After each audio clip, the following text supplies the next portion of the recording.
I'm George and I present كلمة on Al Mayadeen television. Here we are in London. كلمة means free word, and that's what I speak. I'm George Galloway. كلمة free word, free for me, free for you. Catch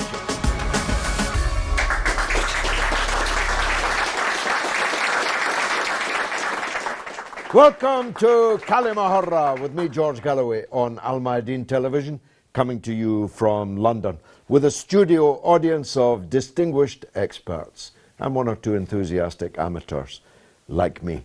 The subject tonight is the presidential elections in Iran. The first thing that needs to be said is the fact that Iran has a president and not an unelected king. The second is that the elections are real and that the vibrant, you can say over-vibrant from time to time, democracy that exists in Iran compares and contrasts vividly with almost all of its neighbors. There is real political life in the Islamic Republic of Iran. There are real divisions. The rules are, of course, not Western rules. And some of those rules I myself am opposed to. But they are the rules of the Islamic Republic of Iran. And if they're acceptable to the people of Iran, that's good enough for me. I knew one of the contenders, currently the President, Rouhani. I obtained for him a council house in Glasgow when he was studying there. He hasn't yet returned the favour with a council house in Tehran. So I know him, or knew him, when he was a younger man, when he was a student. I've also met one of the candidates who has been excluded, Ahmadinejad, the former president. I don't know the others, and I'm not by any means an expert on Iran. I've only been there once or twice. But I am aware that this important election will have consequences not just in Iran, but throughout the region. The tension between Western countries and indeed Israel, the child of those Western countries, is still palpable. In the news this very day was a report by United States journalists that Iranian ships had been behaving provocatively in Iranian territorial waters, in something called the Persian Gulf. The clue is in the name. Why American ships have the right to be in the Persian Gulf, never mind close to Iranian territorial waters, is of course glossed over as if it's a matter of no importance.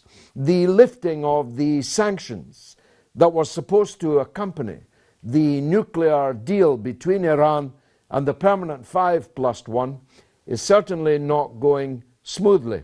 The ability of Iran to rebuild its economic future after a long period of sanctions and isolation is circumscribed by the hostility of those Western powers. The conflict in next door Iraq, the conflict in the country next door to Iraq, in Syria, the conflict in Yemen are all major complicating factors in relations between Western countries, Israel, and the Muslim world as a whole, and Iran specifically. The Western posture is that they are fighting ISIS and Al-Qaeda in Iraq, but helping ISIS and Al-Qaeda in Syria. And the war in Yemen isn't actually happening. The fact that thousands of women and children have been bombed to death and millions are in danger of being starved to death is a matter of absolutely no consequence for Western politicians and most of the leaderships in the Arab world too, for that matter. Iran ineluctably is involved in all of these issues because Iran is a major regional power. It's the major regional power after the destruction of Iraq by Bush and Blair. and of course it stands in counter-distinction to the other regional power, superpower, because it's armed with hundreds of illegally acquired and concealed nuclear weapons, namely the so-called State of Israel. They're at daggers drawn. Iran is unpopular with its Arab neighbors because its Arab neighbors are definitely not having a presidential election anytime soon. They're not having any kind of democratic life anytime soon. And the vibrancy that I referred to earlier of Iranian civil society is itself a dagger at their heart, because their people can see real political life in Iran and no political life in their countries. That's the backdrop as seen by me. This is, though, كلمة حرة, and everyone is free to say their own words, whether they agree or disagree with me. Let's just keep it non-violent, that's all I say. Yes, sir, you're first. Please. Thank you. Well, I'm Mahan Abedin. I'm an analyst of Iranian politics at Middle East Eye. I also run an eventing company called Dysart Consulting. And yeah, I mean, I agree with your assertion, George. I think Iran can be described as a democracy, albeit an embattled democracy. I mean, the country's had a very vibrant contemporary political history, starting with a constitutional revolution in the early 20th century, an Islamic revolution in 1979. So the Iranians are a highly politicized people. Don't forget Dr. Mossadegh, who was overthrown well, by he was Britain indeed, and the United yes. States. Yeah.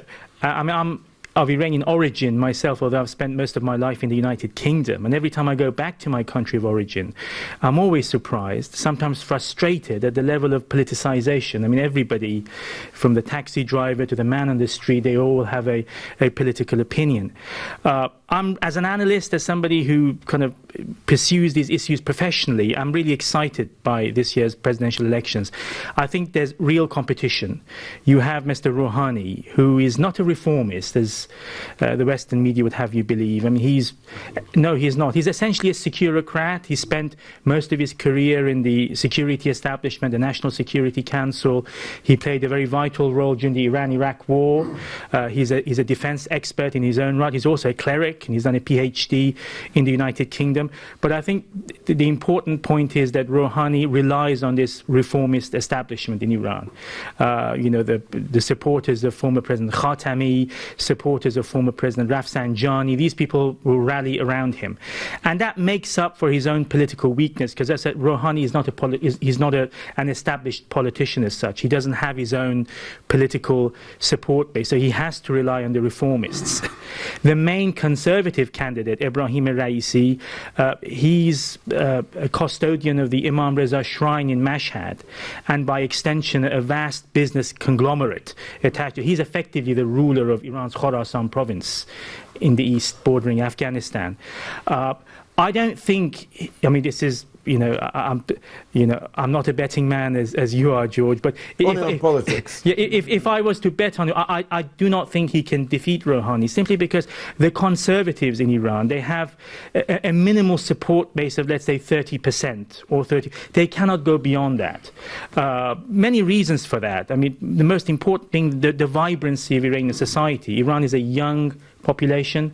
The majority of the populace is below 35 years old, and these people are by instinct not conservative. You know, they want to have their nice lifestyle, they want to make, chic political choices, and the conservatives simply do not reach out to them. They have their own support bases in the countryside, clustered around the mosques. They can reach the conservative elements in society. I think the one factor that could have made a big difference in this election is Mr. Ahmadinejad, because he is falsely represented as a conservative. He's not. He's not even a principlist.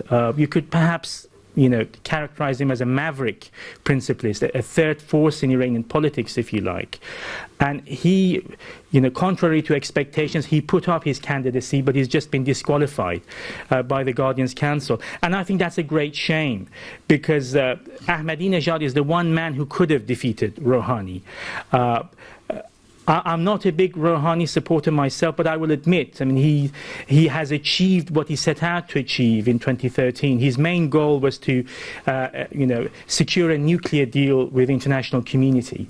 And that was important because Iran was in a tight spot in many respects. I don't think the sanctions necessarily forced Iran to compromise. I think it's much more complex than that. But the fact is, the sheer economic reality of the country and also its diplomatic position. I mean, Iran is not North Korea. It can't afford to be isolated. It has to reach out. It has very complex international relations. It's in a very difficult region. It also has many responsibilities, not least towards the people of the region, towards the certain communities in Lebanon, in Syria, in Yemen. So it has to discharge these responsibilities, and it cannot do so in a climate of isolation. So the nuclear deal in that respect, it was credible. However, I think there are certain people in Mr. Rouhani's camp who want to go much further than that. They see the nuclear deal not as the ceiling of Iran's prospective rapprochement with the US, but as the base. They want to go much further. And of course, once you start playing that game, ultimately you're going to lose because the United States is stronger than Iran. And I think Rouhani's camp sometimes misses the point. And, it's... From my point of view, I mean, I look at this primarily in terms of Iran's foreign relations and the relations with the United States. I think if Iran had a stronger president, it would be preferable now in view of who is sitting in the White House. I mean, the rhetoric from the Trump administration is now very belligerent. They're talking very tough on Iran. I don't think that will translate into action. But nevertheless, you need somebody tough. You need somebody with that kind of pugilistic type of rhetoric to counter Trump. And Rouhani, I suspect, he's not the man. So I was... Well, that's a masterful introduction for which I'm grateful, and I'm sure the viewers will be also. Let me press you just on one point. Pugilistic could be Ahmadinejad's middle name. What were the reasons for his exclusion by the Guardian Council? Well, that's a very good point. I mean, in my introduction, I introduced Iran as an embattled democracy. I think it has a long way to go before it has proper systems in place to ensure fairness. The current system is not fair. You have a council of guardians who essentially vets the candidates.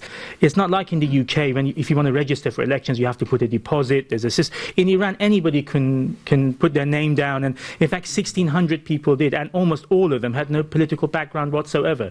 You have the man on the street registering, and then there's a... So it kind of seems very chaotic at the outset, but then the Guardian Council comes in and they do the vetting. And there's always been an issue where people who are disqualified, sometimes unfairly, obviously it kicks up a fuss. I think in this case, I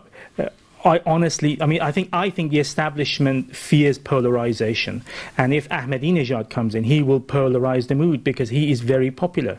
He is the third force in Iranian politics because he can actually reach Iranians, the young Iranians, who on the surface, on the face of it, they're westernized, they do their drinking, they do their clubbing, but they're Iranians. They care about their country, they're patriotic, they're nationalistic, so their appearances can be deceptive. He can reach out to those people. The conservatives cannot do that. And I think he would have really energized the elections.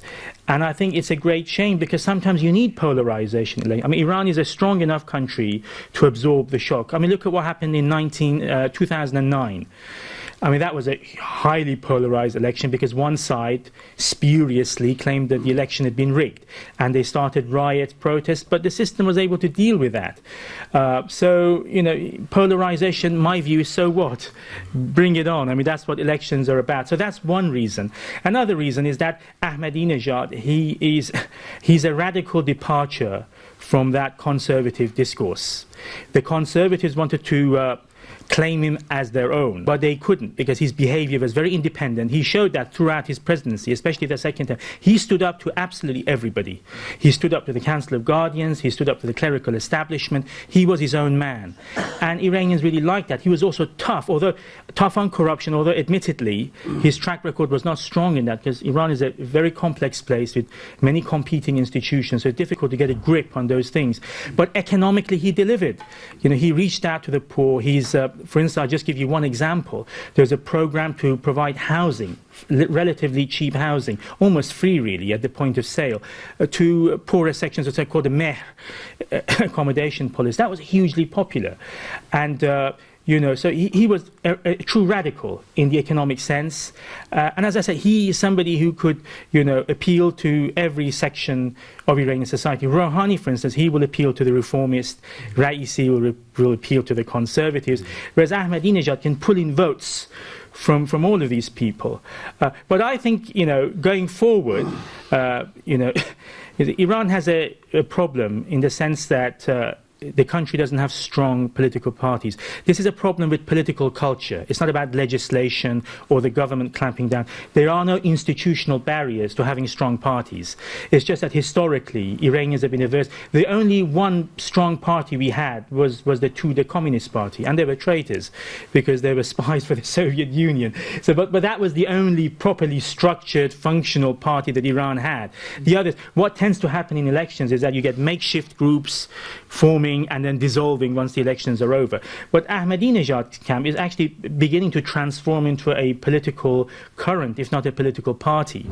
He's always campaigning with his inner circle. I mean, he's one of his proteges, Hamid Baqai. He's also a candidate for the elections. He was also disqualified.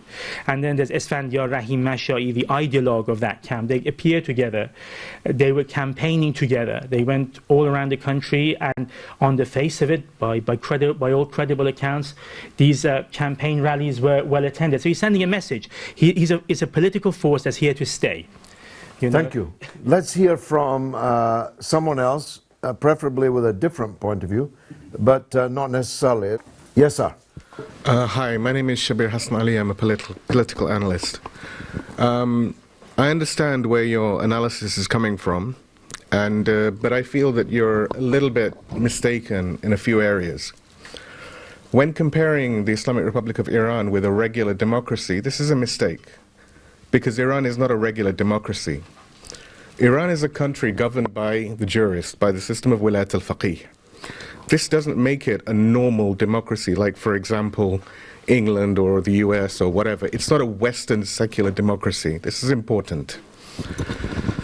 The role of the leader is as a custodian of the whole country, of the whole system. And the Guardian Council supervises the leader and the country.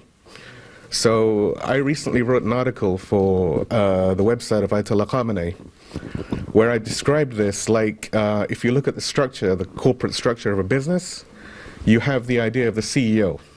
So the supreme leader is like the CEO.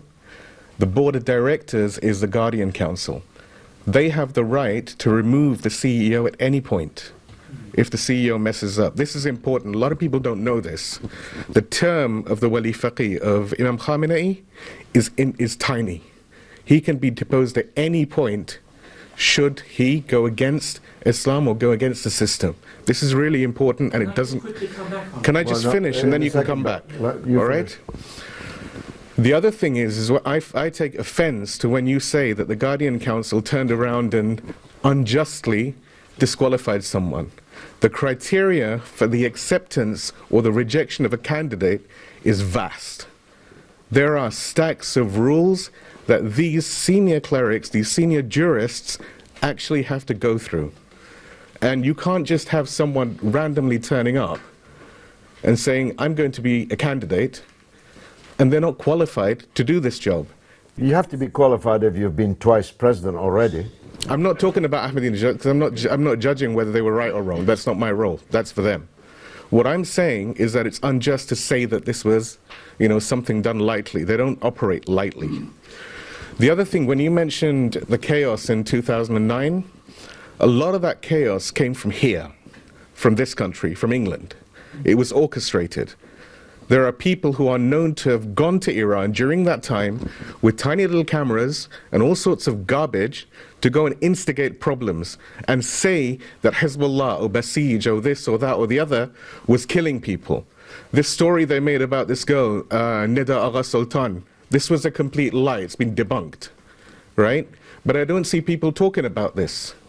Iran is a solid democracy within the framework of Wilayat al-Faqih. So, people who have this idea, like in a Western democracy, you come along, you're not going to turn around and change the actual system, the principles that the country is run by. This doesn't happen. America, when it elects Trump, it still has an idiot. It would have been the same had they elected, what's her name? Clinton. It would have been identical. You'd have either one idiot or another idiot, right? We have the same problem over here, although thankfully, this time around we have someone remotely sensible like Jeremy Corbyn, right? And maybe he will get somewhere. I don't know. But the thing is, the other thing in Iran which is important is while you have lobbies, you don't have the same sort of dirty politics that happens over here. In terms of the rules, candidates are not allowed to slander each other, right? Unfortunately, Mr. Ahmadinejad, in the past, he did that. He went against those rules. This is a fact. This is known. Right? I'm not saying he was right or wrong. That's not for me to judge. I'm saying that he did do this. Right? That doesn't make him a lesser person or a greater person. It just says he breached the rules. Maybe this is a reason. But when understanding or discussing Iran, it cannot be done through the framework and through the prism of a Western democracy because it's not. Well, I hope maybe I didn't do so clearly enough, but I hope I made that point in my introductory remarks. But we'll have plenty of time to argue the toss on all of these things, but we need to take a break now.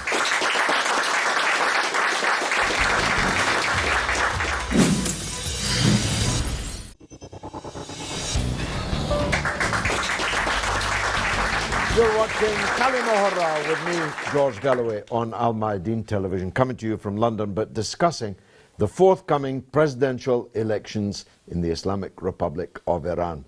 An unusually gifted group of distinguished experts join me this evening here in London. I'm just the enthusiastic amateur in the crowd.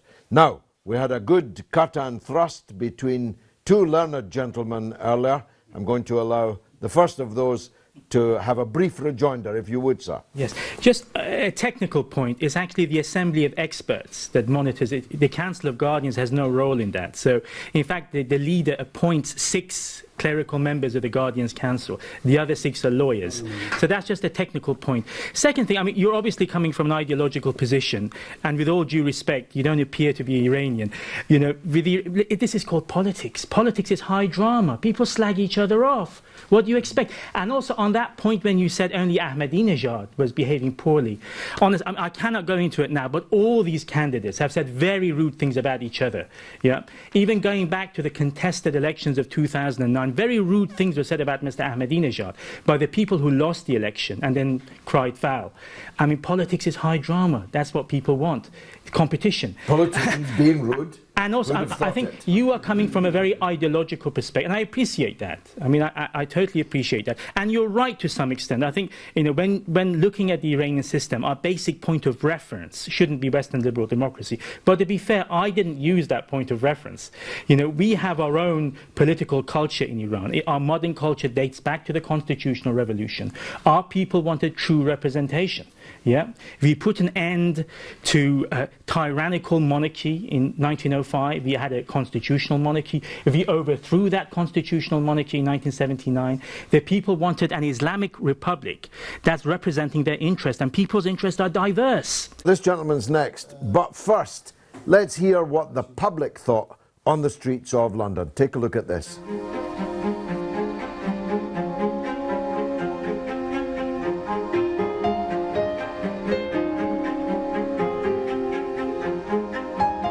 Have you heard of the Iranian presidential election? No, I haven't, sorry, no. What do you know about the Iranian election? We don't really know anything about it. We haven't heard anything. Have you heard of the Iranian presidential election? No, I haven't.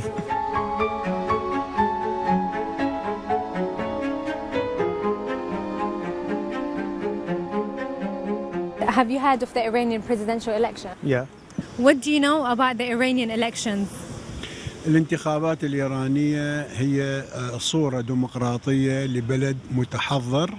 بعدين أنه لو ننظر إلى أنه هناك أكثر من رئيس جمهورية ولدورات متعددة، دليل أن هذا الشعب يريد الرأي والرأي الآخر ولا يحجر الآراء على طرف معين. I know that Hassan Rouhani is going to run again, and then Ahmadinejad tried to run again, but he was told by the religious leaders not to do so. What do you know about the Iranian election? Well, so far, as we see in the news, there are two people, who are fighting for the seats. الحقيقة أنه الانتخابات الإيرانية هي من ملامح الحديثة والمعاصرة في إيران، خصوصا بعد الثورة الإسلامية. والانتخابات الإيرانية دور مهم في مستويات العالم وفي محيط المنطقة، وهي تعتبر من المتغيرات التي تنقل إيران من مرحلة إلى أخرى.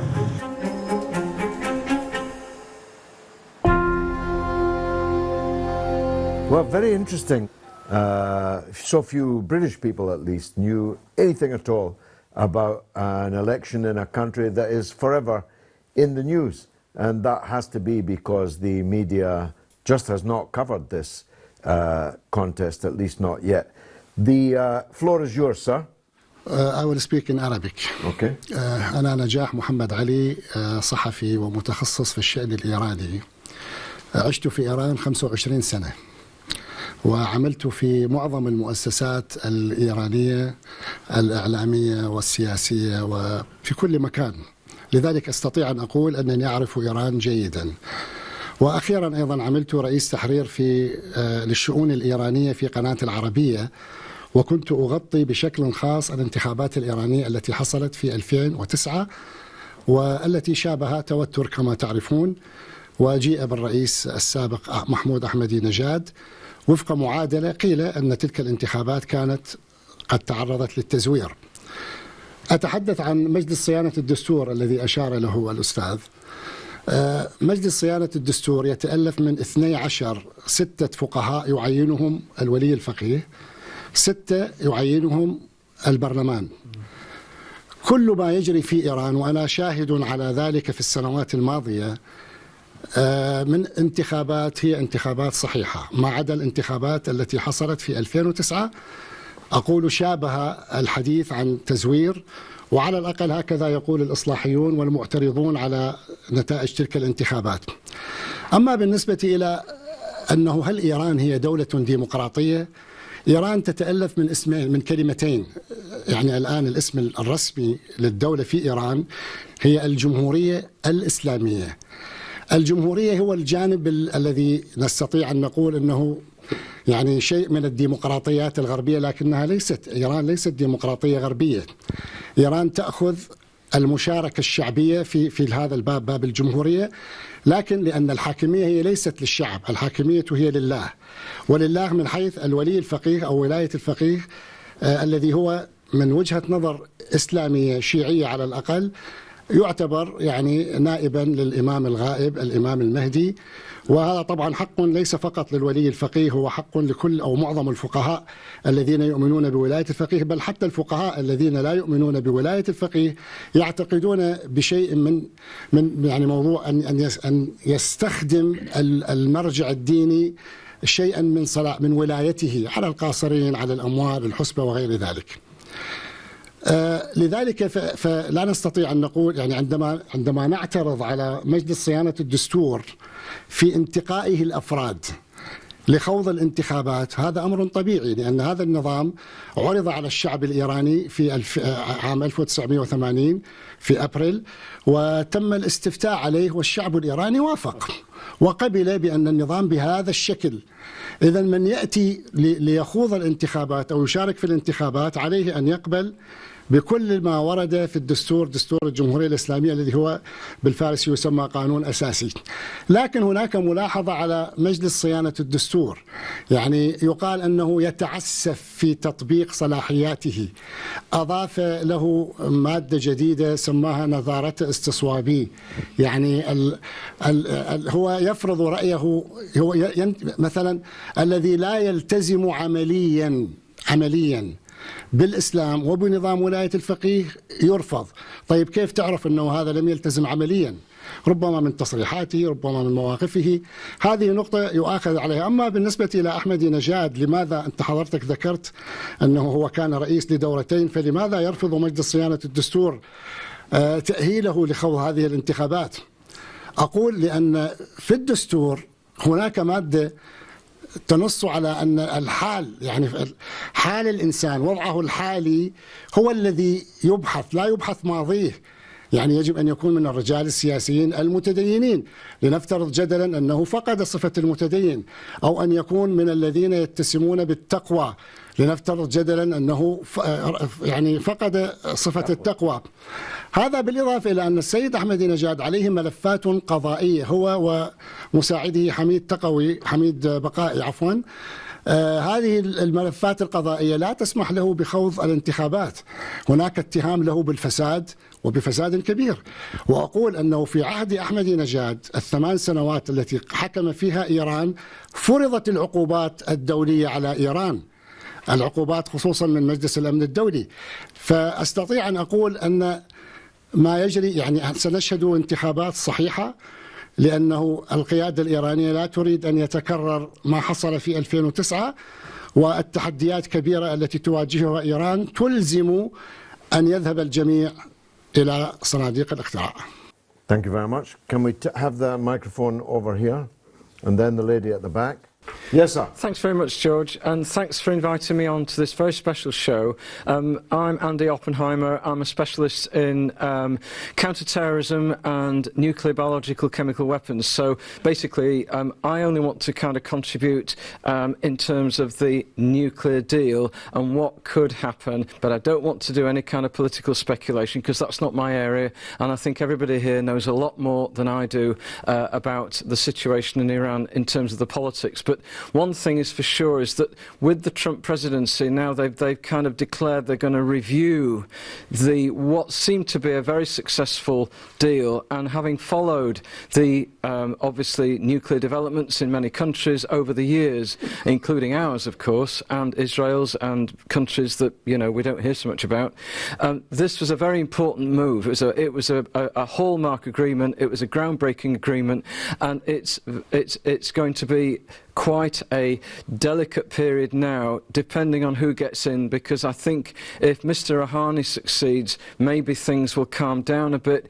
I don't know the other people who are standing in this election. I only know a little bit about the fact that the nuclear deal was achieved during Mr. Rouhani's presidency, but that the deal is very important, and that it's also important for Iran, so that Iran can, that the sanctions can loosen and that they can begin to develop economically, because they have a fantastic, talented, young scientific and economic base, and they really, really do need to develop economically and to, to kind of be very important in the region, as they already are in terms of cultural and economic and historical sense.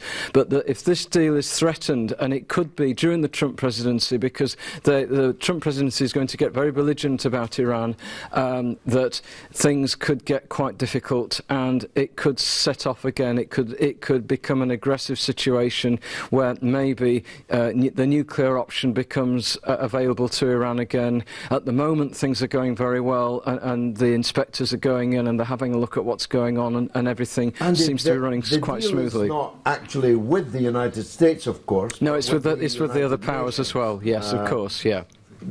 Are you anxious that the United States itself may unilaterally withdraw from the deal? Because that would be the only thing that could threaten. Yes, indeed. That would be a very grave step, of course. Yes, but with the current president, who changes like the British weather, we just kind of, we are on the edge of our seats. Grip onto something firm, fasten your seatbelts. It's going to be a bumpy night, and it really looks like that.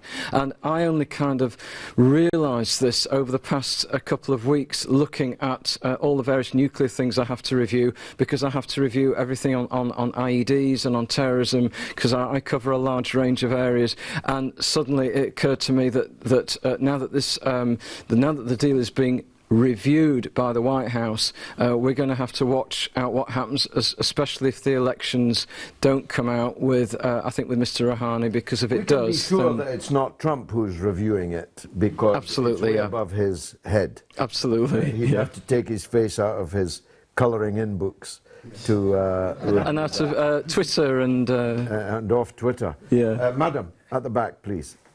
Thank you. Hello, my name is Catherine Shakdam. I'm the director for the Shafakna Institute of Middle Eastern Study.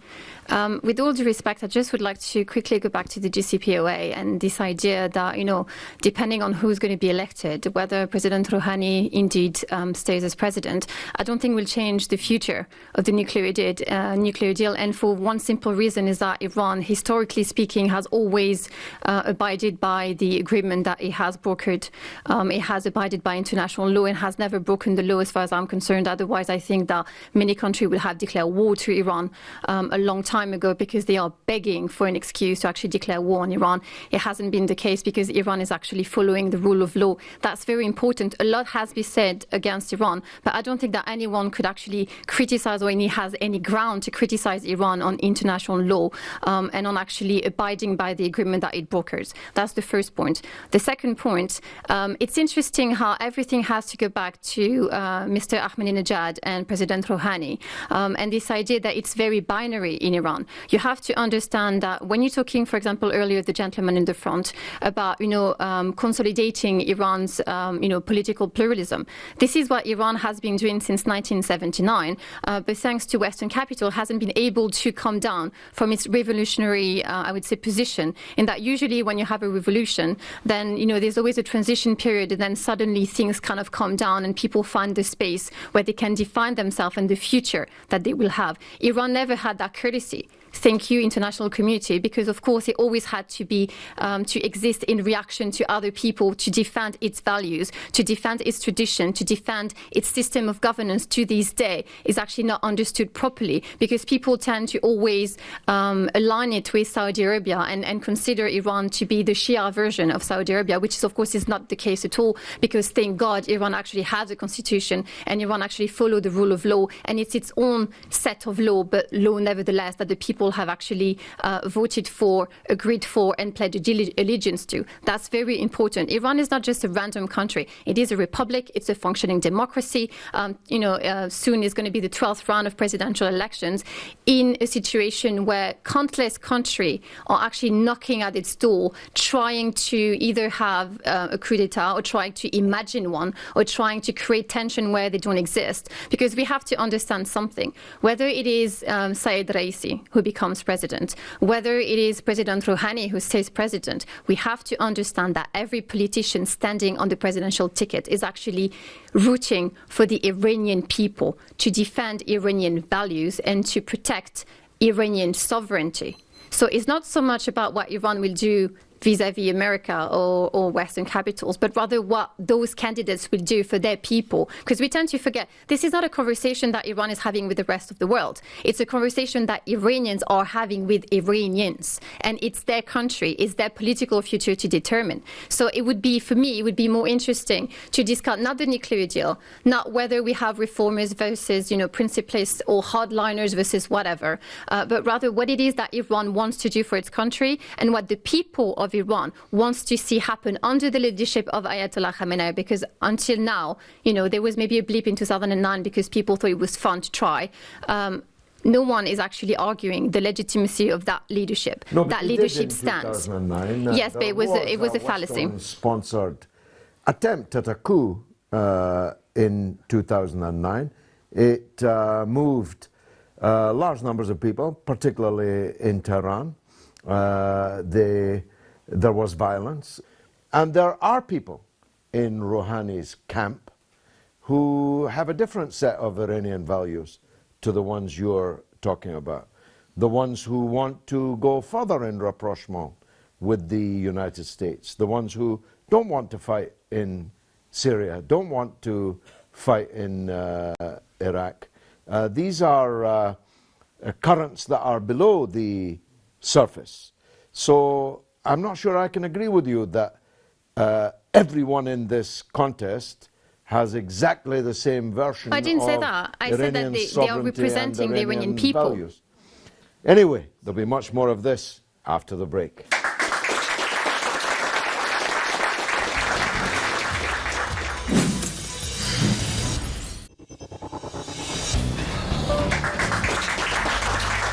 You're watching كلمة with me, George Galloway, on Al Mayadeen Television, coming to you from London, discussing the Iranian presidential elections. Before continuing the spirited studio discussion, let's hear more of what the public on the streets of London knew about it all.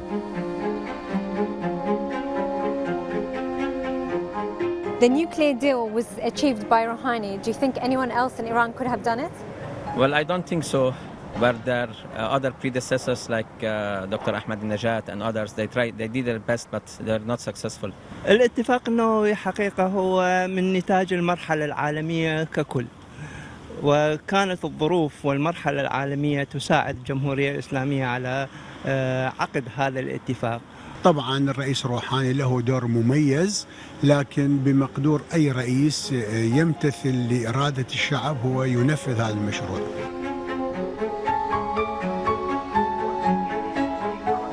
How do you think this election could affect the world, especially in the Middle East and the West? لا شك المنطقة هي كثير من دول المنطقة لا تشهد أي انتخابات للأسف الشديد، بل هناك نظام وراثي. الجمهورية الإسلامية حققت صورة ديمقراطية رائعة متقدمة متألقة، وأعتقد أن الغرب يقبل بهذه الصورة لكن على مضض. Well, just generally only coming from a U.S. perspective here, I know that U.S. relations with Iran are kind of seen as one of the biggest blunders maybe in U.S. political relations history. Maybe if Rouhani gets elected again, they will maybe go down the same path of opening up to the world, I don't know. And is that a positive or a negative? I think it's positive. Well, I think if Mr. Rouhani wins, if Said Rouhani wins, he will have a great impact in Syria, and ISIS in the end, it will finish. الانتخابات الإيرانية ممكن أنه تؤثر في المجتمعات وفي الشخصيات وفي الحياة السياسية ككل. نتوقع أنه تكون هذه الانتخابات الإيرانية أكثر إيجابية وذات نتائج سلمية للعالم.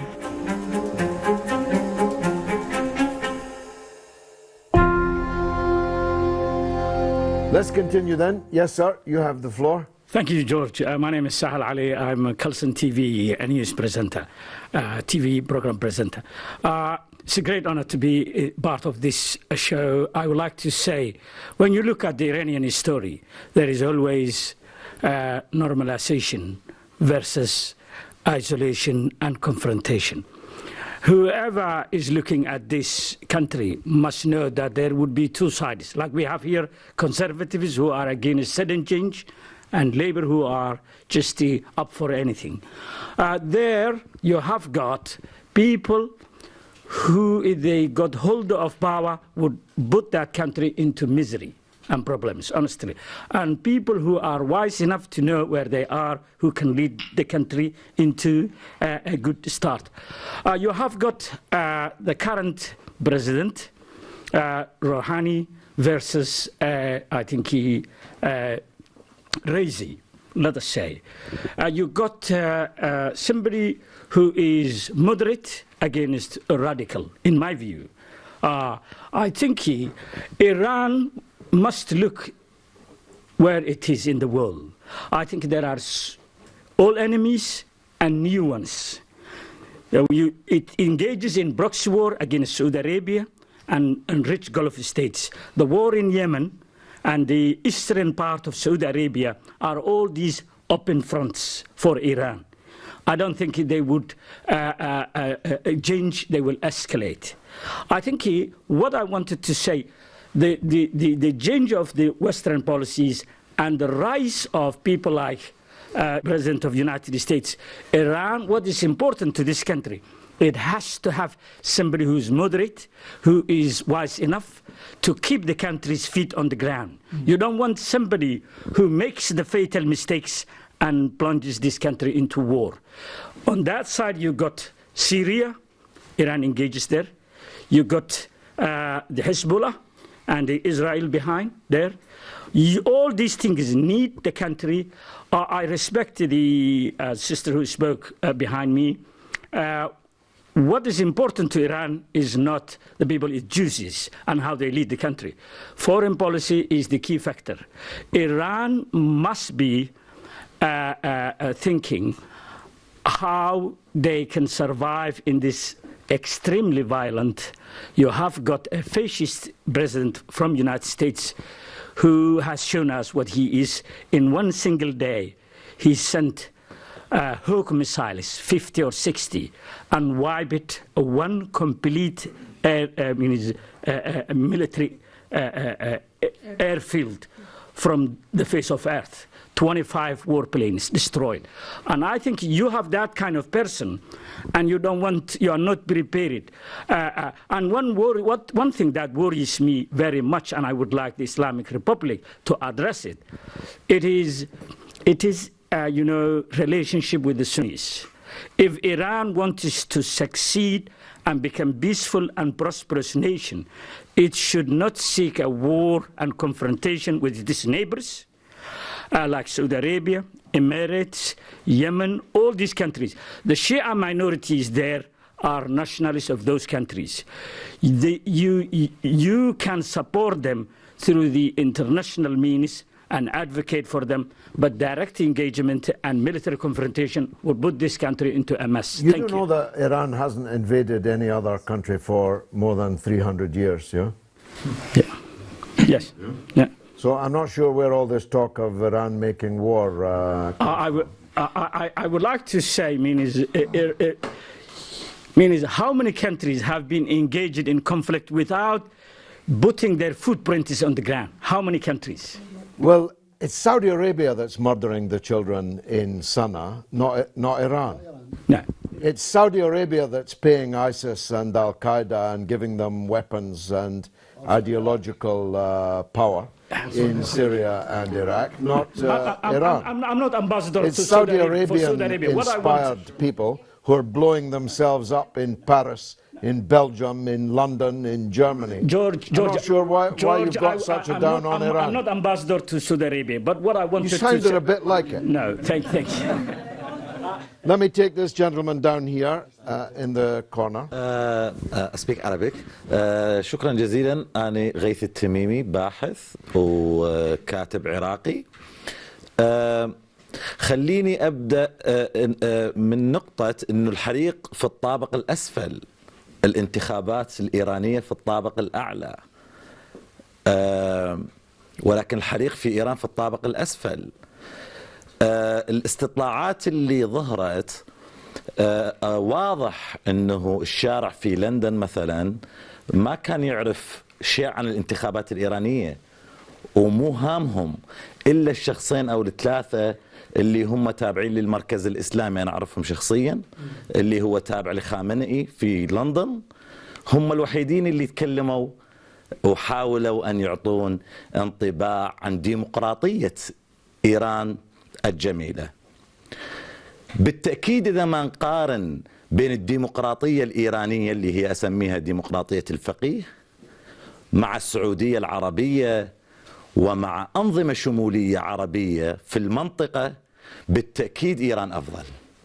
بس مو لأن النظام الإسلامي في إيران أفضل، لأن الشعب الإيراني هو شعب متقدم بالأساس، والشعوب العربية تحكمها أنظمة مستبدة شمولية. لكن المقارنة بين الديمقراطية الإيرانية ينبغي أن تكون مع سويسرا، ينبغي أن تكون مع السويد، مع أمريكا، مع بريطانيا، مع أي شيء. نرجع إلى فكرة ديمقراطية الفقيه. إيران أنتجت رؤية أستطيع أن أقول عنها متميزة. من جهة كوني باحث إنساني هي متميزة، لأن هي أنتجت إسلام قادر على أن يعيش، قادر على أن يسوي دولة بها شكل حضري مدني، هذا صح. لكن في المقابل هي أنتجت أيضا تشوهاتها الخاصة، هي أنتجت كل هذا في الطابق الأعلى. لكن البنية التحتية للنظام الإيراني مجتمع معاق، مجتمع في الطاقات العلمية، إما أن يهاجر أو يشتغل في إنتاج الأسلحة النووية والأسلحة الصاروخية مثل ما كان صدام حسين في العراق. في إيران الشعراء يلقون في السجون، في إيران المرأة اللي تعطى جائزة نوبل للسلام تلقى بالسجن، في إيران يوجد عدد هائل من النشطاء المدنيين والديمقراطيين والمدافعين عن حقوق الإنسان في السجون. لا يمكن بأي حال أن نقارن بين النظام الوهابي السعودي أو في السعودية اللي هو متصحر ومع إيران ذات الثقافة والموسيقى والفن والسينما. لكن بإمكاننا ببساطة أن نقارن بين إيران اليوم اللي شعبها يعيش أزمة اقتصادية، تضخم عملة هائل. اليوم أنا أقرأ بالجارديان تتحدث عن سائح عراقي يصرف 1500 دولار في سياحة في إيران تساوي ملايين التومانات لو سمحت. بمقابل هذا في إيران يوجد مجاعة وفقر، لكن إيران في العراق لديها أكثر من 70 ميليشيا مسلحة ممولة يحملون صور خامنئي ويعلقوها في شوارع بغداد والأنبار والتكريت والبصرة. في العراق يوجد مئات، لو سمحت، في العراق يوجد مئات المساجد اللي خامنئي يعلق صوره فيها. في لبنان يوجد صواريخ ويوجد جيش ويوجد إرادة سياسية يفرضها خامنئي ويوجد عملة. في سوريا يوجد حرب. في اليمن لو سمحت في اليمن، في البحرين. كل هذا يحدثنا عن الحريق في الطابق الأسفل وإيران في الطابق الأعلى تجري انتخابات وهمية. This is كلمة حرة. This is free word. Everyone's entitled to their free word here, including right. It's been a stormy session, but I need to take a break now. I'll be right back.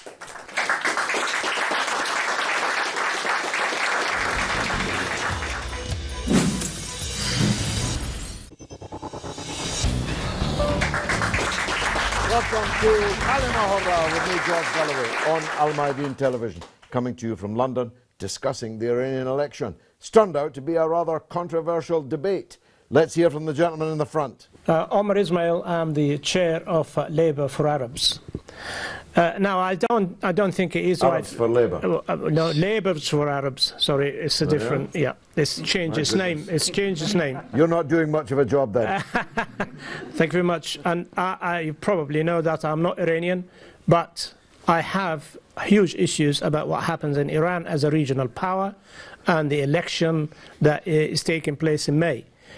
This is simply because of what is the negative role of Iran in the Middle East. Now, you refer to it as a democracy. I'm not going to debate this. I think more capable people here are more knowledgeable people about the Iranian democracy than myself. But when a democracy starts to try to influence what happens in other countries, like Tony Blair, your leader. Whether or he didn't try and influence, he killed 1 million people. What a hypocrite you are. Whether or not, I'm not here to defend Labour. I am not here to defend. You supported Tony Blair killing 1 million people in Iraq. You do not know. I know everything about you. You're making a big mistake. You do not know about me, George. I know everything about you. You do not me. You don't know me. I walked in that 2003 when you spoke. You supported Blair. I did not support Blair.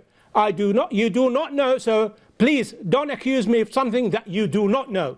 Firstly. Secondly, I'm against Iran for what it does in the Middle East, not because of what Labour did. Labour did what it did, it was wrong.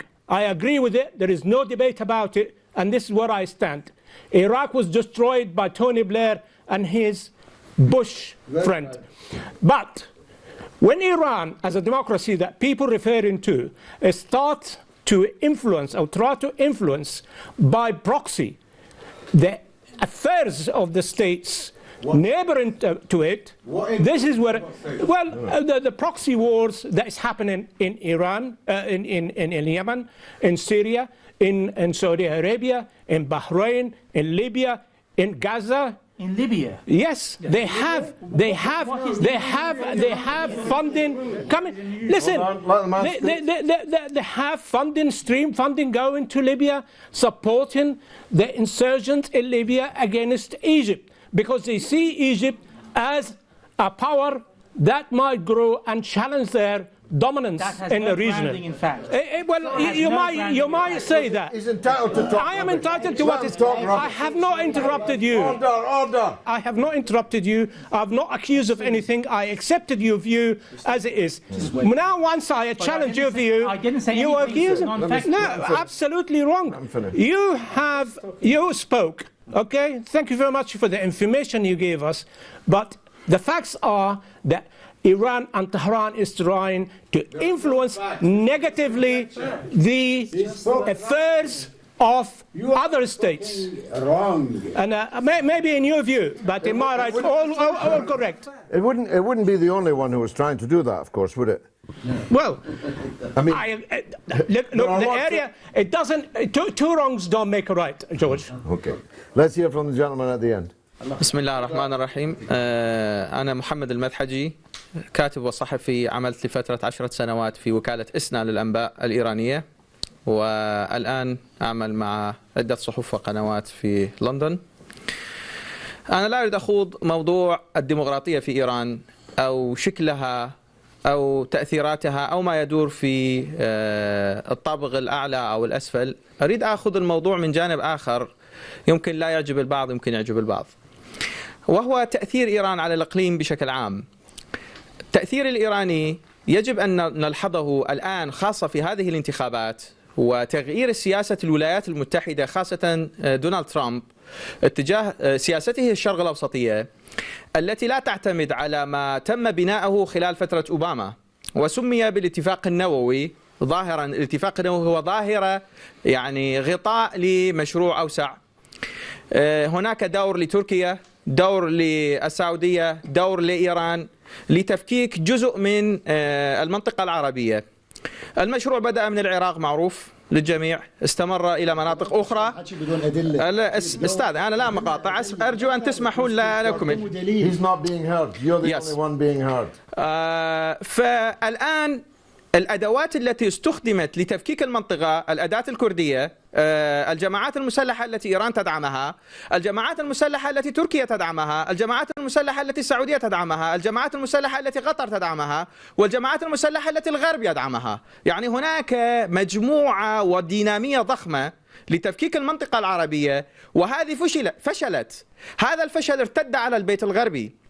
العمق البيت الغربي الآن نرى هناك أصداء أخرى تختلف وتصطدم مع الرؤية السائدة في الدول الغربية، منها بريطانيا، منها الولايات المتحدة نفسها. هناك تيار ضد ترامب. الآن إيران، أنا أريد أعكس هذا التأثير الدولي والإقليمي على الانتخابات الإيرانية.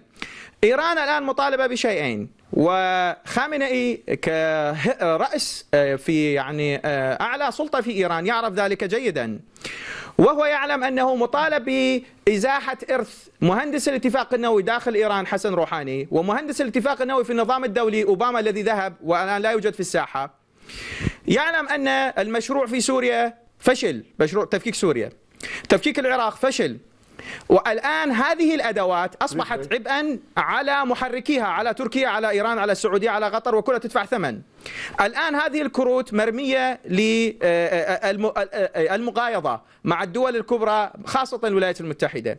النظام السوري لعب بذكاء، استخدم الورقة الإيرانية، القوات المسلحة. You have to stop because you're going on too long. Okay. Who's not spoken? The gentleman with the beard? Yes, sir. Yes, so I'm Paul Ingram. I'm the Executive Director of a British-American Security Information Council. I work on nuclear weapons policy. I also was a TV talk show host on state Iranian TV.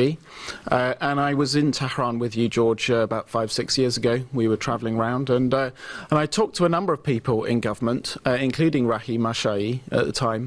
And it was clear to me at that point that there were negotiations going on with the Americans.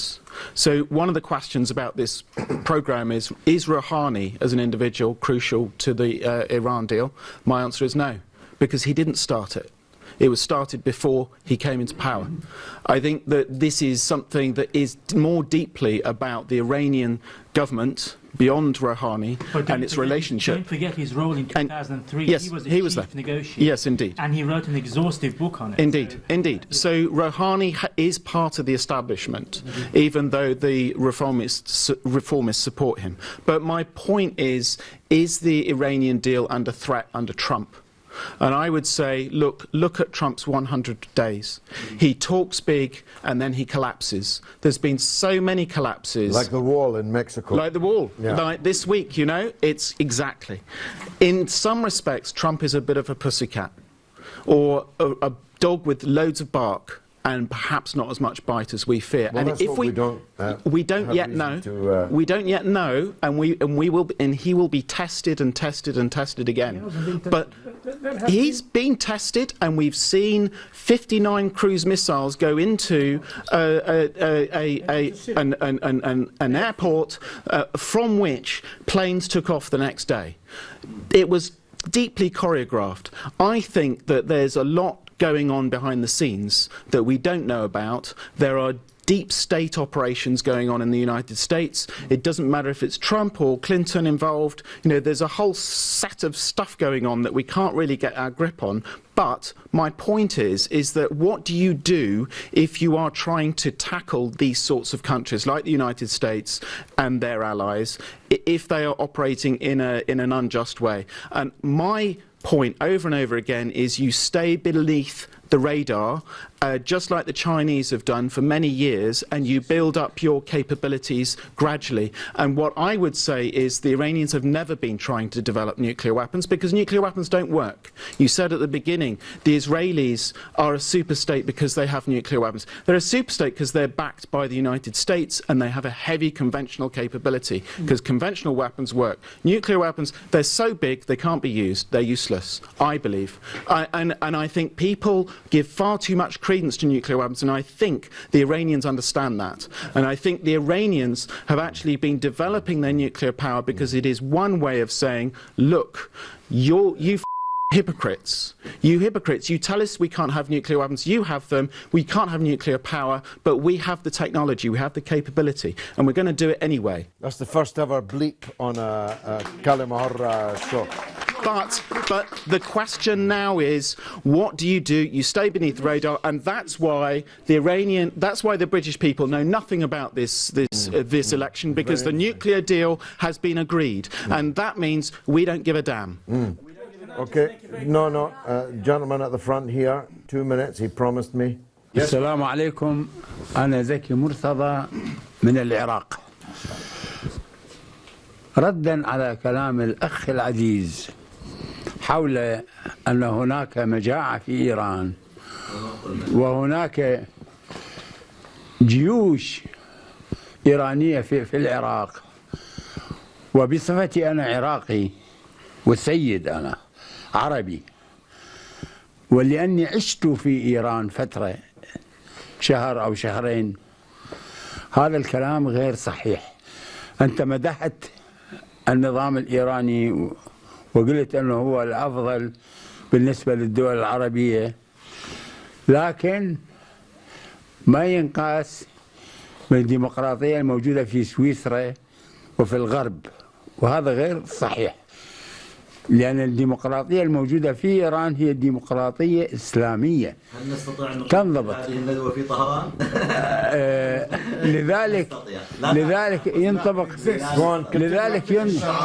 لو سمحت لي أنا ما قاطعتك.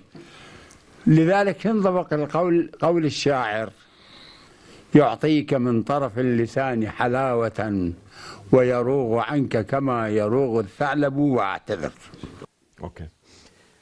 The lady at the back, very briefly. 2 Yes, minutes. I'd just like to refer to what the Iraqi gentleman said before regarding Iran and Iran's intervention in Iraq. Thank God they did, because otherwise you would be sitting under the Black Flag Army right now. And Iran intervened in all those countries, whether it's Syria, whether it's Iraq, because they were invited.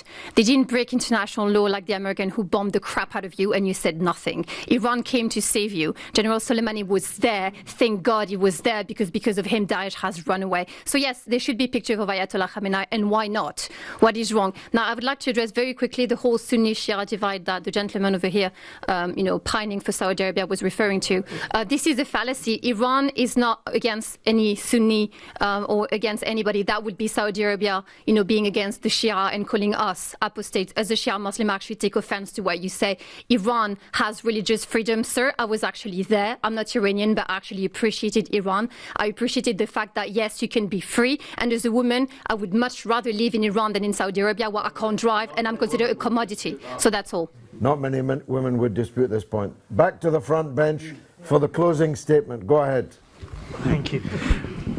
But I will just very quickly address the point made by Paul. I think I agree with him on the question of the nuclear deal. But I will add, one of the reasons actually that the United States hasn't engaged Iran at a military level is that Iran has a credible deterrence.